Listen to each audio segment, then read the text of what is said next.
¿Vivimos en tiempos de un ataque frontal contra la democracia y el Estado de Derecho en todo el mundo? Un tercio de la población mundial está regido por gobiernos que pueden calificarse de populistas autoritarios. Los gobiernos autócratas y populistas suponen una amenaza a las libertades civiles, los críticos del gobierno y las organizaciones no gubernamentales. Por otro lado, se fortalecen los grupos cercanos al gobierno. Desde hace unos 15 años hemos observado que los estados restringen cada vez más los campos de acción de la sociedad civil. Y no solo observamos este fenómeno en las autocracias, sino cada vez más en las democracias.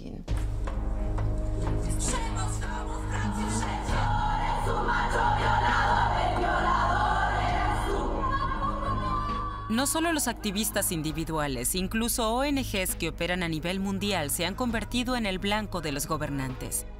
¿Qué ocurre cuando son silenciadas? La sociedad civil es la materia prima de la democracia. Y si esta materia prima desaparece, entonces será muy difícil llenar los procesos democráticos con contenido democrático. Desde hace mucho tiempo, los activistas no solo son atacados o detenidos. Además, las leyes aseguran que sean criminalizados y que se queden sin financiación. Wierzcie mi, są nas miliony i jesteśmy wkurzone.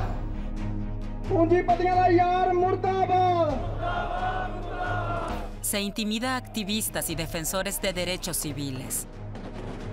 ¿Qué sucedería si estas voces fueran acalladas? ¿Y qué puede hacerse para frenar esta tendencia?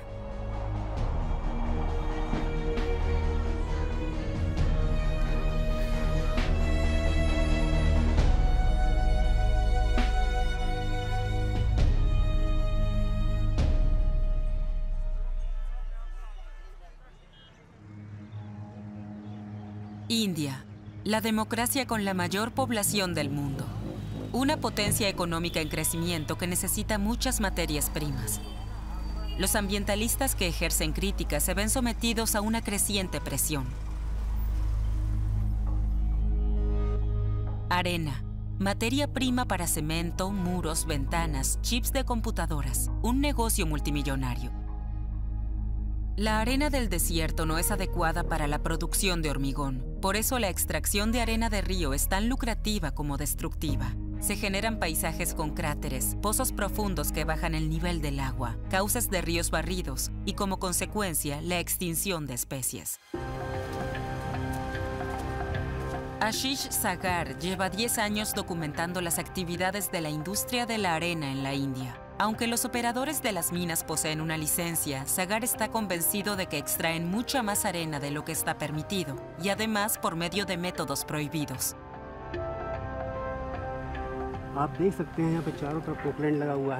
Se ven en todas partes excavadoras cuyo uso está prohibido en ríos. Destruyen todo y eso es ilegal. Aquí en Bundelkhand siempre se producen sequías. La escasez de agua es extrema y la tasa de suicidios entre campesinos es muy alta. Hay que comprender que todo esto es una cuestión política. Esta mina de arena pertenece a Dalpat Singh, un miembro del partido gobernante BJP. Según Sagar, es uno de los muchos políticos locales que hacen una gran cantidad de dinero a través de métodos ilegales. Las críticas de Sagar no son bien recibidas aquí. Unos tipos nos vieron venir. Si ven la cámara tendremos problemas. Apresúrense.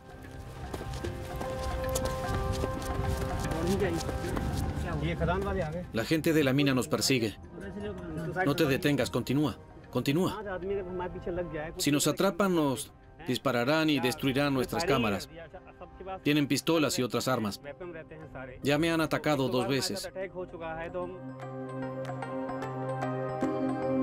Según Sagar, el gobierno sabe que se emplean métodos ilegales, pero mira hacia otro lado porque el negocio por lo general es operado por miembros del partido.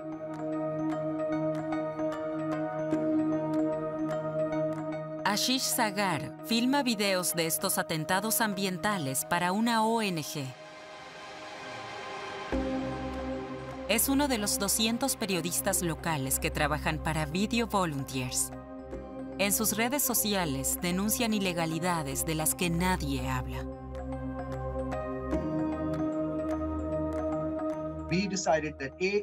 Todos nuestros corresponsales provienen de comunidades marginales de la sociedad. Estas personas conocen muy bien lo que significa la marginación. No dirigimos la cámara hacia los demás, sino hacia nuestra propia gente y decimos, miren, así somos nosotros. En un nuevo video, Ashish Sagar quiere documentar el daño que causan las explosiones ilegales. En esta cantera se extrae roca para la construcción de carreteras, pero también rocas más valiosas, utilizando mechas y explosivos. Más explosiones, pozos más profundos, métodos ilegales, dejando devastadoras huellas en la naturaleza. Los ambientalistas están escandalizados. La gente ya no aprecia el valor de las montañas. Nos proveen de agua potable y agua para los cultivos. Alimentan los lagos que solían tener más agua. Actualmente la gente está perdiendo su tierra, sus montañas, sus bosques. Si no lucho por ellos, ¿quién lo hará?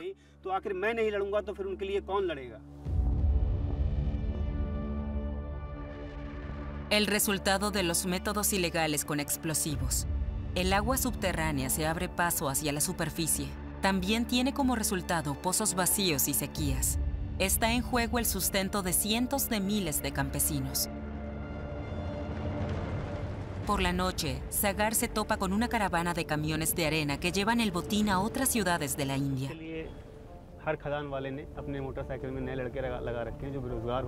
Cada operador de mina tiene sus propios hombres, trabajadores del pueblo o muchachos.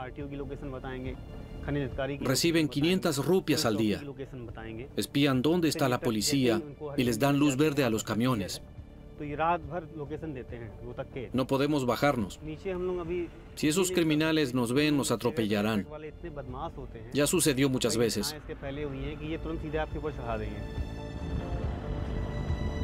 Las investigaciones de Ashish Sagar demuestran que se extrae demasiada arena. Por eso, los operadores de las minas llevan años intentando silenciar a este activista. Quieren acabar conmigo. Pero como no pueden sencillamente dispararme y enterrarme, intentaron meterme en la cárcel. Al final querían hacerme desaparecer, pero yo no me rindo. Sagar ha sido demandado 8 veces, entre otras cosas por resistencia a la autoridad y difusión de noticias falsas, pero nunca ha sido condenado. Es popular el uso de la vía legal como medio para intimidar a los ambientalistas, no solo en la India. En una democracia, incluso aunque tenga tendencias dictatoriales, no se puede asesinar sin más a los críticos, así que se buscan otras formas de eliminarlos. Se recortan sus fondos, son amenazados, desacreditados o llevados ante los tribunales sin motivo alguno. Los que están en el poder quieren una sociedad en la que no se cuestione nada. Las preguntas críticas planteadas por ambientalistas y activistas son malas para los negocios. Por eso el gobierno indio quiere acallar las voces de organizaciones no gubernamentales locales y ciudadanos particulares como Ashish Sagar. Para las ONGs internacionales existe otro medio de presión: nuevas leyes más estrictas. De esta forma, más de 50 países restringen el margen operativo de las ONGs. Las leyes para las ONGs son un instrumento muy popular para restringir la actividad de la sociedad civil. Por ejemplo, los estados pueden dictar leyes que dificulten que obtengan fondos tanto dentro del país como desde el extranjero. Los estados pueden dilatar tanto las vías burocráticas que a una organización le resulte difícil registrarse o cumplir con su obligación de presentar informes. El gobierno indio ha endurecido y promulgado diferentes leyes para controlar las ONGs. La más importante es la Ley de Contribuciones Extranjeras. Desde 2014, más de 10.000 ONGs tienen prohibido o les resulta prácticamente imposible recibir fondos del exterior. El gobierno afirma que así protege la seguridad nacional. Las ONGs, en cambio, sospechan que esta ley tiene como objetivo silenciarlas.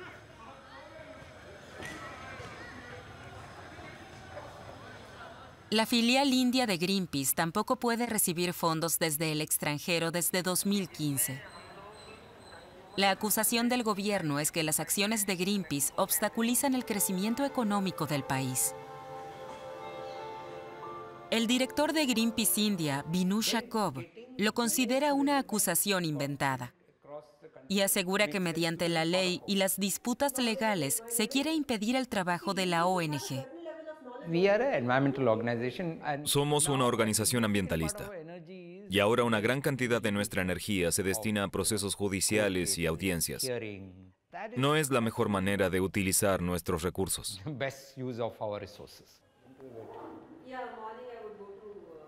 Greenpeace India ha sido demandada regularmente durante años. En 2018, las autoridades allanaron su oficina. Nuestras cuentas fueron bloqueadas durante 2 meses y medio o 3 meses. No pudimos pagar sueldos ni salarios. Del equipo de campaña de 60 miembros, al final solo quedamos 15.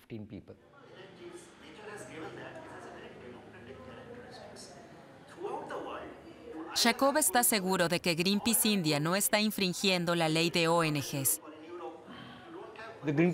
Greenpeace India es una oficina independiente con su propia junta directiva y colaboradores indios. Y aunque confiamos en los tribunales y creemos que lo resolveremos porque no hemos violado ninguna ley, sabemos que Greenpeace podría clausurarse. Esto les ha sucedido a otros. También podría sucedernos a nosotros.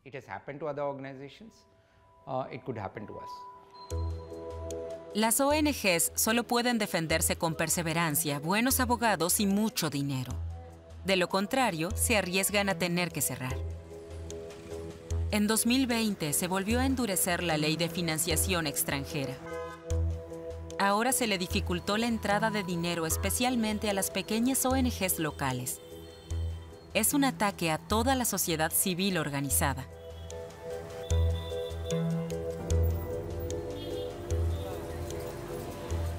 ¿Qué significa esto para la democracia de India? ¿Son estas leyes una herramienta política intencionada del gobierno de Narendra Modi? Desde que fue reelegido en 2019, el culto a su persona ha ido de la mano con la destrucción de las instituciones independientes. Solo tiene en cuenta a la mayoría hindú. Actualmente aquí en India están sucediendo 3 cosas: el autoritarismo, el culto a una persona y el establecimiento de la supremacía hindú sobre aquellos que no son hindúes. En cambio, otra organización leal al partido tiene la bendición del gobierno: Rashtriya Swayan Sevak Sangh, conocida como RSS. Con unos 6 millones de miembros, exclusivamente varones, se ha establecido en todos los ámbitos de la sociedad e intenta difundir su ideología principalmente en escuelas y universidades. El objetivo: un Estado hindú. El miembro más famoso, el presidente Modi. El partido hindú BJP está en el poder. La RSS trabaja en la sociedad civil. El BJP intenta controlar todos los procesos políticos. La RSS, todos los aspectos de la sociedad civil. El gobierno indio presiona a las ONGs con leyes. Asociaciones como RSS forman a una sociedad civil de la que los gobernantes pueden aprovecharse. Es un gran movimiento. El nacionalismo hindú se está extendiendo. Maestros, catedráticos, científicos, policías, abogados. Ningún grupo queda intacto. Desafortunadamente, ha surgido una situación muy polarizada de nosotros contra ellos. Y las personas como nosotros, que creemos en la justicia social, los derechos humanos, la igualdad, la democracia o la Constitución, lo tenemos mucho más difícil que antes. Ya no se escuchan otras voces. En cambio, la opinión de la mayoría dicta el discurso en el país. No solo en la India se escuela un concepto limitado de democracia. Existe una población homogénea con un conjunto de intereses comunes que hay que implementar. Y eso, por supuesto, también incluye apegarse al concepto de democracia, ya que se trata de posibilitar el gobierno de la mayoría. Los autócratas persiguen excluir con los medios de la democracia. Nos encontramos en medio de tal dilema, de hecho, gracias al liberalismo. Es decir, liberalismo implica la promoción de la democracia y de los derechos humanos, pero el liberalismo también incluye el derecho de los pueblos a la autodeterminación, la soberanía nacional y la idea de que uno puede desarrollarse en un país sin intervención externa. Es precisamente este argumento el que utiliza el gobierno de Modi para impedir el trabajo de las ONGs internacionales. Las ONGs que abogan por los derechos civiles se ven obstaculizadas en su trabajo. Rusia emplea magistralmente este método. Desde 2012, todas las organizaciones no gubernamentales activas políticamente que reciben dinero desde el exterior deben registrarse como agentes extranjeros. De lo contrario, se enfrentan al riesgo de multas y clausura.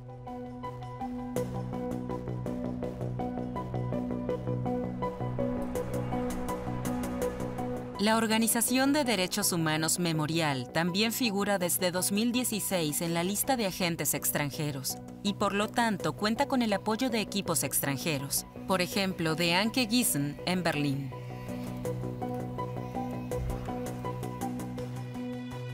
Memorial busca reparar el pasado estalinista y actualmente da apoyo a prisioneros políticos. Esta organización de derechos humanos se ha convertido en el blanco de grupos controlados por el Estado.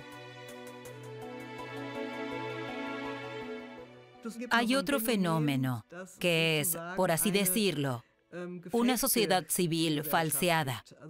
Es decir, actores estatales crean organizaciones civiles que entonces persiguen los objetivos del Estado, pero no lo hacen como actores estatales, sino como actores civiles.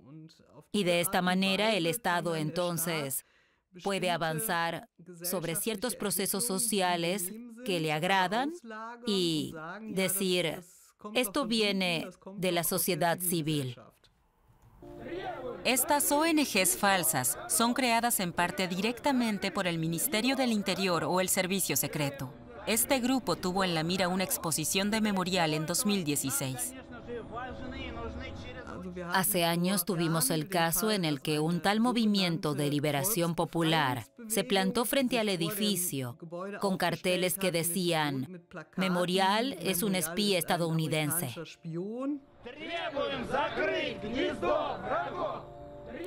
Parecía que eran actores civiles en contra del trabajo de Memorial. Y muchas de estas ONG, organizadas por el gobierno, Gongos por sus siglas en inglés, son bastante violentas. Se la puede nombrar sociedad incivilizada.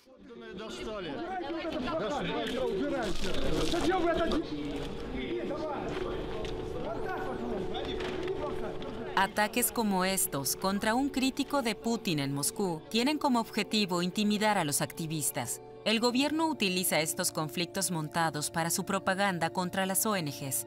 De este modo, los gobernantes pueden hablar de un conflicto entre actores civiles y preservar la apariencia de democracia.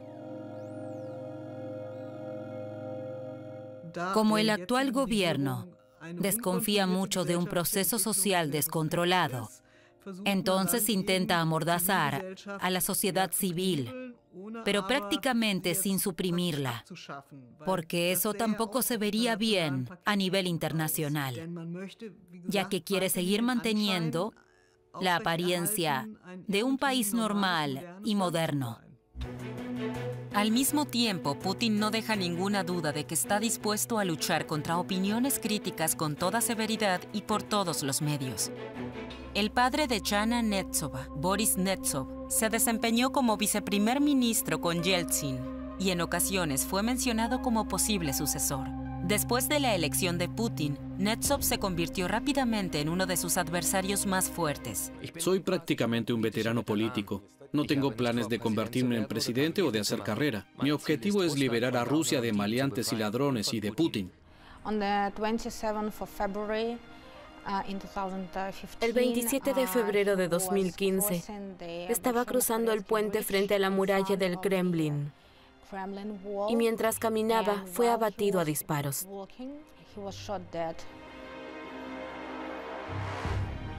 En mi opinión, fue un atentado por motivos políticos. No creo que hubiese una investigación adecuada. Muchos rusos también lo vieron así. Decenas de miles salieron a las calles. En memoria de su padre, Netsova creó la Fundación Boris Nemtsov. Recibió amenazas de muerte y se vio obligada a exiliarse. Desde Praga, la Fundación de Netsova aboga por el periodismo independiente y la libertad de expresión. Regresar a Rusia es impensable para ella. Si alguien desea crear una ONG, no debería ir a Rusia, a menos que quiera trabajar con el Ministerio de Relaciones Exteriores de Rusia y convertirse en una organización gongo patrocinada por el gobierno ruso. Las medidas gubernamentales hacen prácticamente imposible para los críticos trabajar en Rusia. La Constitución democrática solo sirve como fachada. En este momento, Rusia ya no puede considerarse realmente una democracia, aunque se mantenga esa apariencia hacia el exterior. Al haber un parlamento que aprueba leyes, al haber justicia o un tribunal constitucional, pero todas esas instituciones, en realidad, están vacías. Sin una sociedad civil crítica no existe una democracia real. Sin embargo, para Putin es suficiente tener a la mayoría de los rusos a su favor. Si en Rusia hubiera elecciones completamente libres dentro de 4 semanas, existe la posibilidad de que Putin las gane de todos modos. Pero con cada nuevo mandato, se vuelve más sólida esta orientación del sistema político hacia una repetición de la victoria electoral de estos populistas autoritarios. Incluso hay gobiernos dentro de la Unión Europea que están restringiendo cada vez más el campo de acción de la sociedad civil crítica. Un ejemplo es Polonia. Desde 2015 gobierna aquí el partido populista de derecha Ley y Justicia, PiS. Este ha cambiado notablemente el clima político en el país. Yaroslav Kaczynski, el líder del partido, defiende los valores familiares tradicionales. El gobierno rechaza estrictamente una postura liberal sobre la homosexualidad. La ley del aborto se endureció y las ONGs que luchan por los derechos de las mujeres vieron recortados sus fondos. Organizaciones como BABA, que luchan por una ley liberal sobre el aborto y que con asesoramiento psicológico y asistencia legal dan apoyo a víctimas de violencia sexual, se ven especialmente afectadas. Anita Kucharska-Ciesik fundó BABA en 1999 porque ella misma fue víctima de violencia y no recibió ninguna ayuda profesional. Las empleadas de BABA son controladas regularmente por la policía debido a su trabajo y la oficina ha sido allanada. Solo una asesora telefónica se atreve a que la filmemos. En 2017, el gobierno creó el Instituto Nacional de la Libertad, que administra todos los fondos estatales destinados a organizaciones no gubernamentales. De esta manera, pueden regularse quién recibe dinero y quién no. Control de las voces críticas, aquí también a través del dinero. Los fundamentalistas católicos han ganado cada vez más influencia sobre el gobierno. Por eso ya no recibimos subvenciones estatales, ni siquiera las que están destinadas a ONGs. Vivimos exclusivamente de donaciones. Como han retirado los fondos a muchas organizaciones feministas, es cada vez más fuerte la protesta organizada de forma particular. Anita apoya las protestas y las acciones de base. En este desfile de moda, un grupo de mujeres denuncia que las víctimas de violencia sexual son acusadas por su vestimenta, para así relativizar la culpabilidad de los hombres agresores. Créanme, somos millones y estamos furiosas. Venimos de Dąbrowa, Kornice, Poznań y Katowice. Oficialmente, Polonia es uno de los 10 países del mundo más seguros para las mujeres. Pero una violación no se registra si la mujer ha bebido alcohol. Y la violación múltiple dentro del matrimonio cuenta como un incidente.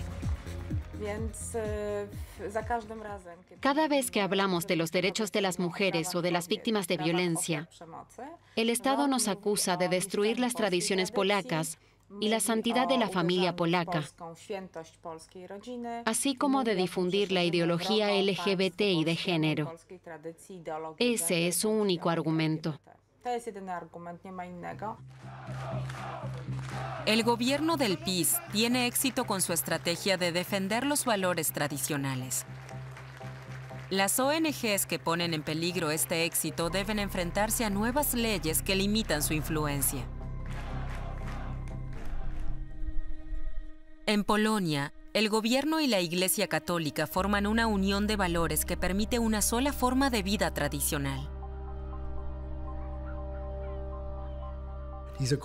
Esta idea fundamental de que hay una población homogénea y que ésta tiene una voluntad determinada y que en principio esto solo tiene que ser implementado en un gobierno de la mayoría, por supuesto que siempre presupone que este grupo homogéneo de la población también tiene límites externos relativamente claros. El debate se caldea con videos propagandísticos en Internet. Las organizaciones ultraconservadoras difaman a las personas del colectivo LGBT como un peligro, especialmente para los niños. Y esto tiene un impacto. En 2020, un tercio de las provincias y municipios de Polonia se declararon libres de la ideología LGBT. Aunque estas declaraciones son en principio simbólicas, incitan a la violencia y al odio. Se producen ataques en toda Polonia. Sin embargo, los números no se registran en estadísticas.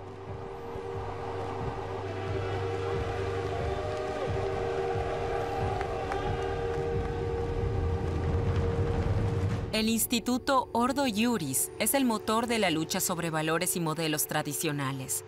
Un grupo de expertos que durante años ha apoyado una política ultraconservadora para mujeres y el colectivo LGBT. Ordo Iuris defiende los valores que hoy en día se están desplazando del debate público. La ideología LGBT busca agrupar a todas las personas que luchan, por ejemplo, con diversos trastornos de su identidad de género o ciertas tendencias, y convertirlas en una clase de personas que se oponen al resto de la sociedad.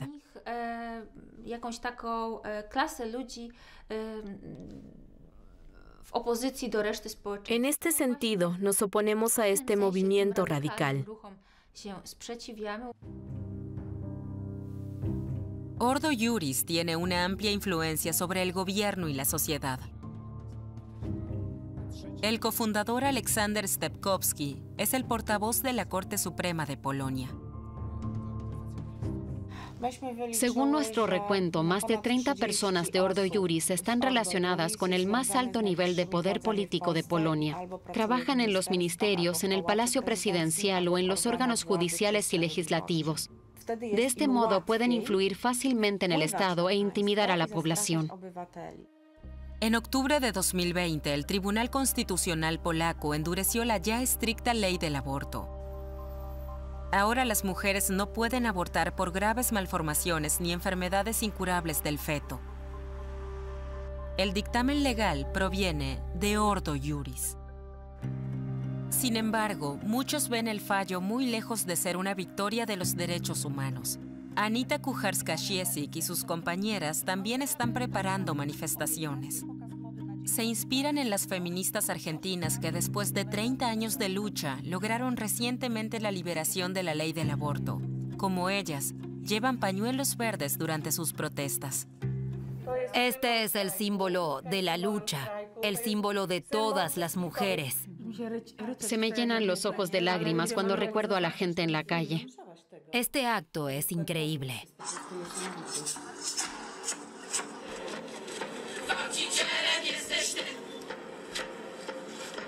Policja! Wszystkie religie! I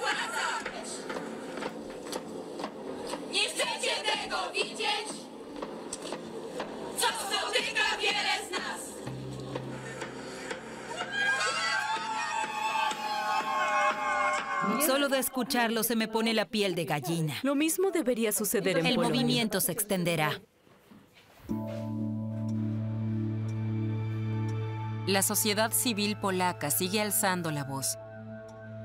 Las críticas a Rusia, en cambio, llevan cada vez a más personas al exilio. El periodista Ali Feruz también tuvo que huir a Alemania. Feruz escribía para el periódico de Moscú Novaya Gazeta, el periódico independiente más importante de Rusia. Conocía las reglas del juego en el país.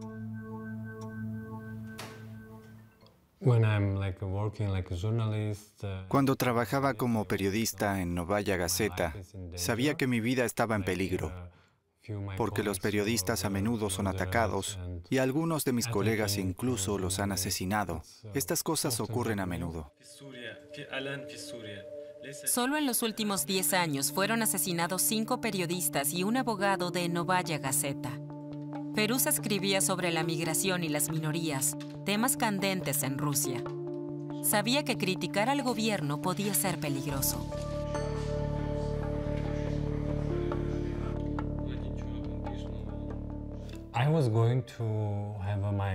Iba camino a mi clase de canto y la policía ya me estaba esperando.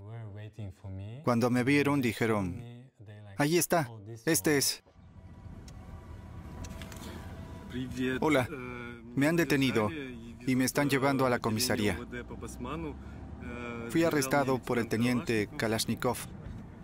Número de placa 017889.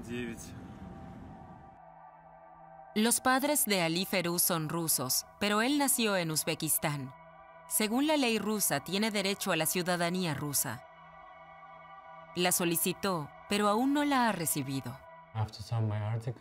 Después de que se publicaran algunos de mis artículos, me buscó el servicio secreto ruso y me dijo que mi situación era ilegal en Rusia, pero yo estaba allí legalmente y tenía todos los documentos. Mientras el equipo de redacción en Moscú luchaba por su liberación, Feruz también recibió apoyo de Berlín. Para la periodista Daria Gomelskaya, una amiga de Feruz, la situación estaba clara de inmediato. No se trata de que alguien esté en la cárcel. Es una cuestión de vida o muerte. En el caso de Ali, estaba en peligro su deportación a Uzbekistán, y lo tuve claro desde el primer día. Si eso sucede, no lo volveré a ver con vida. Ali Feruz es homosexual, lo que constituye un delito en Uzbekistán.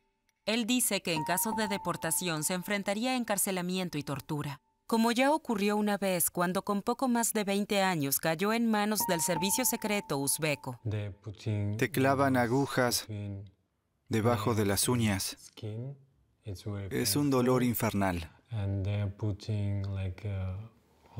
O te arrojan agua caliente, o te sumergen en agua clorada.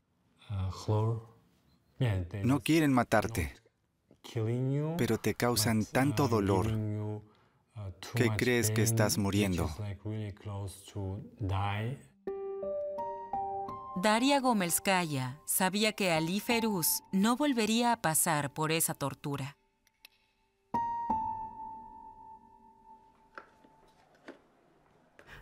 Me quedé sentada ahí sola y al principio estaba desconcertada e impotente. Después llamé a todo el mundo por teléfono, también a Alemania. Y entonces sus amigos se reunieron. Y así, en realidad, al día siguiente, ya anunciamos una manifestación frente a la embajada rusa. Estuvimos allí con altavoces y un megáfono. E intentamos llamar la mayor atención posible para el caso. Su empleador, Novaya Gazeta, también inició una campaña para liberar a Feruz de prisión. Entonces, muchos periódicos internacionales informaron sobre el caso. Gomelskaya también tuvo éxito.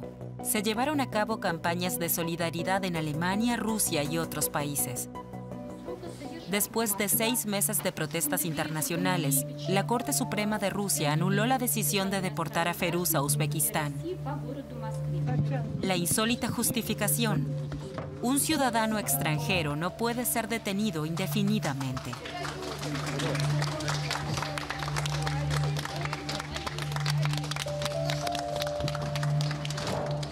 Feruz viajó a Alemania con la ayuda de la Cruz Roja. Allí recibió el estatus de refugiado.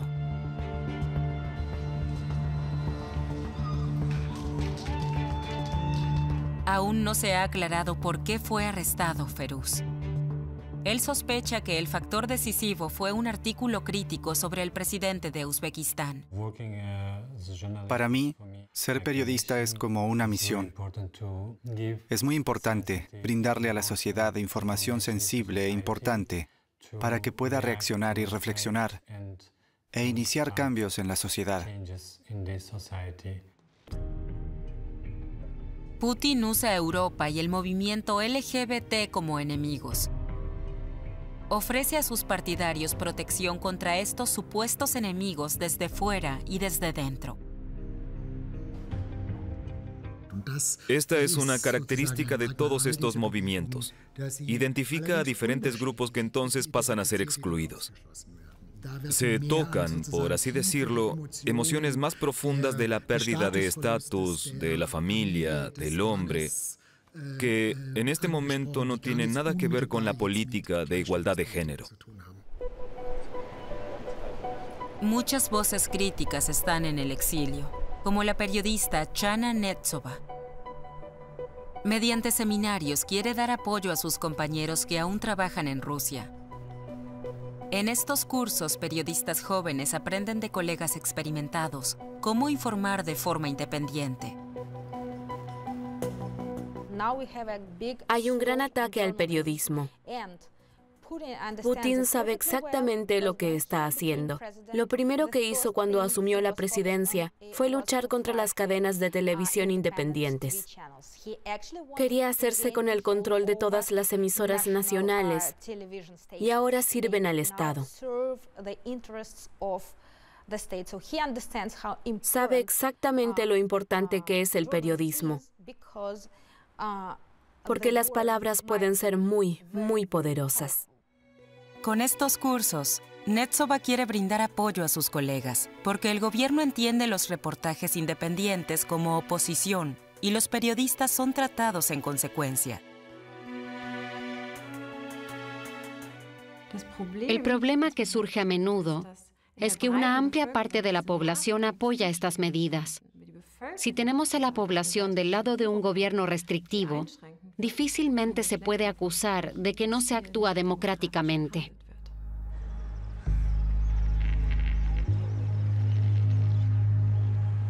El gobierno indio también intenta socavar los derechos de los ciudadanos utilizando medios democráticos. En septiembre de 2020, el Parlamento aprobó una controvertida reforma agrícola. Se eliminó el precio mínimo de los productos. El mercado debe regular los precios. Si bien parte de la población apoya las nuevas leyes, para el activista y ambientalista Ashish Sagar son medidas antidemocráticas. Los medios afirman día y noche que la democracia está viva, pero en realidad no quieren ni que protestemos. El gobierno ha secuestrado los medios de comunicación y el poder judicial y prohíbe hablar a los periodistas. Pero la sociedad civil en India aún no ha sido silenciada. Innumerables campesinos furiosos con el gobierno marcharon a Nueva Delhi a fines de 2020. Muchos campesinos de la India viven por debajo del umbral de la pobreza. Más de 300.000 se han suicidado en los últimos 25 años. Ahora se eliminó su última seguridad, el precio mínimo. Los campesinos temen que en el futuro sean explotados aún más por corporaciones que ahora dictan los precios. Quieren instaurar una dictadura, pero los campesinos no permitiremos que eso suceda. Esta ley no ayuda para nada a los productores. De lo contrario, no estaríamos en la calle. Los campesinos organizaron su protesta sin asociaciones, a través de grupos de WhatsApp, hasta que el mensaje llegó a todos. En una población de 1.300 millones de personas, más del 60% trabaja en la agricultura. A principios de 2021, la Corte Suprema India retiró las leyes temporalmente. El gobierno ofreció una moratoria de 18 meses. Los manifestantes rechazan la oferta y quieren quedarse hasta que estas leyes se retiren para siempre.